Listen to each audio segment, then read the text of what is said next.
My name is Tara Bergener, and this is a short video to show my expense tracker. So we're going to start by opening our local host. As you can see, it takes you right to a login page, kind of like it would for a bank account. So if I add one of the users and their login information, it does take me to their accounts. I have the option to add an account, edit, or delete one of the existing accounts. So I will do that now. As you can see, I can change it to any of these options. We've got money market. I can add a name, just say retirement, and add a number. And then it will give us those changes. Now, when there is a name listed here, this is a feature I need to fix because not all of the names are required, but you are able to click the name of that account and it takes you to an add transactions. It takes you to the transactions page where you should be able to add a transaction, but we haven't fixed all the bugs with this quite yet. But it is posting the transaction, so that's great. If we go back to our accounts, we also have the option to edit and delete.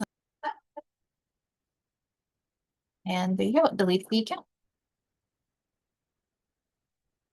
Now, if we add a new account, we can add in, we'll say a checking account, and we'll say Ian checking.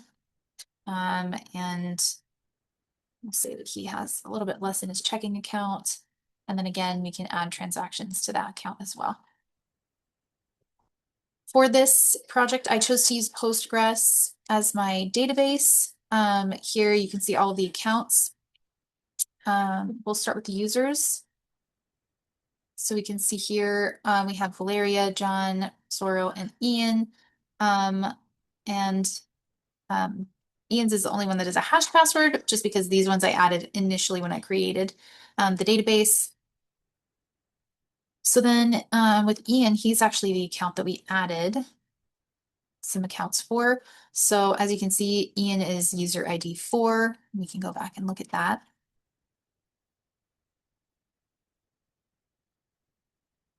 So here we can see that his user ID is 4. So if we go to the user IDs for 4, we can see the new accounts that we created, money market, checking, and then there's another checking for him as well. Now, if we go to transactions, we can also see here. Now, if we go back to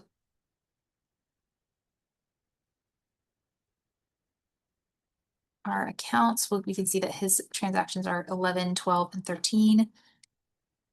Here we can see for 11, for account number 11, you can see the new transaction that we added for Sam's Club and building his small business. We also can see that information here on VS Code. If we open up the schemas, we can go down to tables, and we can also show those table records right here. So we can see again, we added Ian's checking, his retirement. We had the checking from before.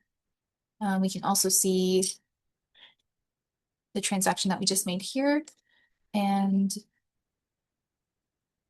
we can see all of our users here. Now back on our expense login page, there is an option if you don't have a login to join today. As you could see before, we only had Valeria, John, Zorro, and Ian. So if we decide to create a new person, we'll say new user. As you can see, if I don't have it in the right format, it will not let me submit the form. And then if any of the required fields, and they're all required fields here, if any of these are not filled out, it also will not let me submit the form. So if we go back to our databases page and we reload this table, we will be able to see our new user with their phone number, email, username, and their hashed password. Now, if we use this new user to log in, user 123, we'll see that they don't have any accounts currently. Before it did take me to Ian's account, so that is something that I'll have to debug. But here we can add a new account.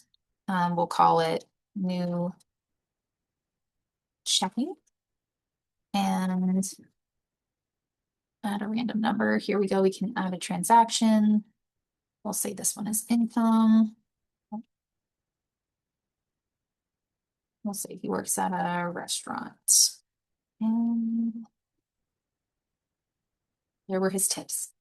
So that is everything. We can also go back here and we can see that new transaction that we just added. And we can also see the new account that we just added.